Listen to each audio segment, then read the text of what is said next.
काल देखील जी शिंदे समिती आहे आणि ज्या शिंदे समितीचे अध्यक्ष माजी न्यायमूर्ती शिंदे साहेब आहेत, त्यांच्या अध्यक्षतेखाली आमची एक उपसमितीची बैठक पार पडली। त्याच्यामध्ये जी काही सकारात्मक चर्चा झाली ती स्वतः शिंदे साहेबांनी मनोज जरांगे पाटलांना सांगितली। आता आम्ही रत्नागिरीत असल्यामुळं ऑनलाईन समितीच्या बैठकीला उपस्थित राहणार आहे, पण आता देखील 11 वाजता ती बैठक आहे। त्याच्यामुळे सकारात्मक मागण्यांचा विचार करण्यासाठी शासन कटिबद्ध आहे, हे अनेक वेळा आपण सांगितलेलं आहे। पण कालचा आपण जर दिवसभराचा आंदोलनामधला जर प्रकार बघितला तर मनोज जरांगे साहेबांच्या आंदोलनाचा उपयोग अनेक लोक मतासाठी करायला लागलेले आहेत। उदाहरणार्थ काल युबीटीच्या पक्षप्रमुखांनी त्यांच्याशी चर्चा केली।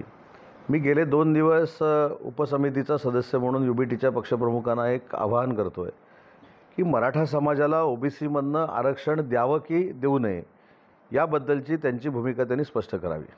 काल टेलिफोनवर बोलताना, मोबाईलवर बोलताना त्यांनी असं सांगितलं मनोज जरांगे पाटलांना की अख्खा महाराष्ट्र तुमच्यासोबत आहे।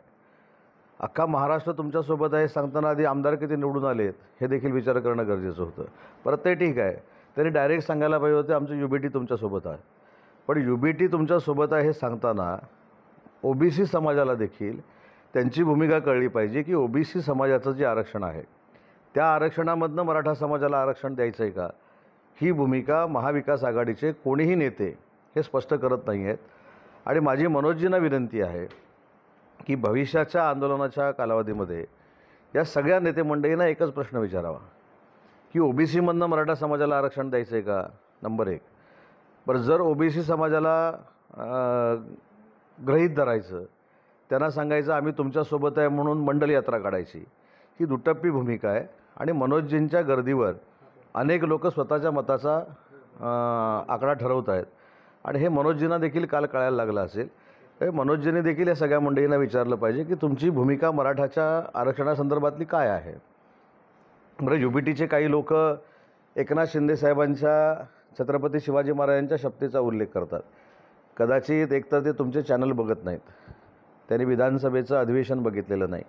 मराठा आरक्षणासाठी छत्रपती शिवाजी महाराजांची शपथ घेऊन एकनाथ शिंदे साहेबांनी, देवेंद्रजींनी सभागृह देखील बोलवलं, त्याच्यामध्ये 10% आरक्षण मराठा समाजाला दिलं आणि आजही ते कोर्टामध्ये टिकलेलं आहे। मराठा समाजाला अण्णासाहेब पाटील या महामंडळातनं 1.5 लाख मुलांना बिनव्याजी कर्ज देऊन स्वतःच्या पायावर उभं केलेलं आहे। 3000 अधिसंख्य पदं ही मराठा समाजाची भरलेली आहेत। जे आंदोलनामध्ये मृत झाले त्यांच्या वारसांना 10-10 लाख रुपये दिलेले आहेत, त्यांच्या वारसांना नोकऱ्या दिलेल्या आहेत। त्याच्यातल्या काही नोकऱ्या या परिवहनमध्ये आहेत आणि काही नोकऱ्या आता मी MIDCमध्ये देतो। त्याच्यामुळं मनोज जरांगे पाटलांनी ज्या काही मागण्या केलेल्या होत्या त्या पूर्ण करण्याचा प्रामाणिकपणाचा प्रयत्न हे सरकार करतं आहे। समितीमध्ये हैदराबाद गॅजेट असेल, सातारा गॅजेट असेल, मुंबई गॅजेट असेल, याच्याबाबत देखील सविस्तर चर्चा झाली आणि त्याच्या बाबतीत काय करायचं हे आता उपसमितीच्या बैठकीमध्ये ठरेल। परंतु मनोजजींनी देखील संयम ठेवला पाहिजे।